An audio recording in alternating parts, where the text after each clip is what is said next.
Usually I start it with, welcome to Fadan Talk. Fadan Shevket has almost 1 million followers on TikTok. It gets her sponsorship deals with brands like Maya. They call me Salad Lady. Around half of Fadan's followers are based in the United States, where the Chinese-owned company is now facing a ban. I think it's really sad for the Americans. They have been following me and engaging with my content and have said they're going to miss me. So I've said to them, I will now upload them to YouTube. Follow me on YouTube. TikTok isn't available right now. While TikTok only went dark in the United States for 12 hours, some analysts are tipping further disruption. And it started off as Trump was for the ban and now against the ban. TikTok is really a chip on the poker table that's playing out between US and China. Where Bush Securities Managing Director Dan Ives thinks the company's owner ByteDance will be forced into a joint venture in the United States. I mean, this is almost like a Godfather Don Corleone situation. You either take the deal or else. You have an asset that has no value or has $1 trillion value. Among those who are said to be interested in buying the social media app's US operations is billionaire Frank McCourt and celebrity investor Kevin O'Leary. Microsoft is also in talks to acquire TikTok, according to President Trump, who says he'd also be open to Oracle chairman Larry Ellison or Elon Musk snapping it up. The ex-owner and the world's richest man is now one of President Trump's biggest allies. Meta owner Mark Zuckerberg was also at Trump's inauguration, days after announcing an end to the social media giant's fact-checking partnership in America.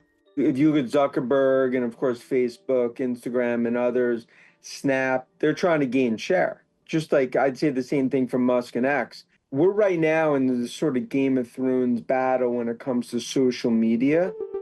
While the battle could end well for savvy investors as these tech titans soar in value, critics say that rumblings about bans and divestment are all a political distraction. There is no stopping a form of economic activity which concentrates so much direct power in the hands of so few people over our thoughts, our minds.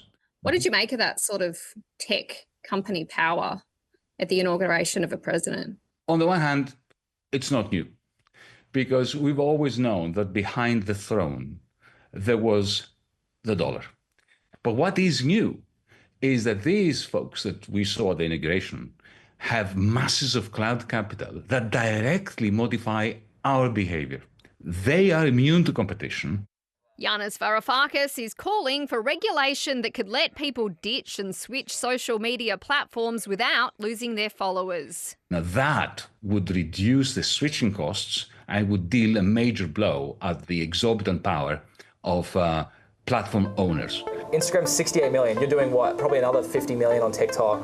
Many content creators are already spreading their risks to hedge what social media platforms could thrive or die in 2025. This whole incident has shown us how everyone needs to be completely diversified and be everywhere. Well, we're going to work on some content planning this week, dude. It's going to be good. Taylor Riley manages a dozen influencers who make full-time salaries off their content. He thinks they'd lose 10% of their earnings if TikTok's American ban goes ahead, although he doesn't think it will. I'm not concerned about anything being volatile. I think this is just the nature of business.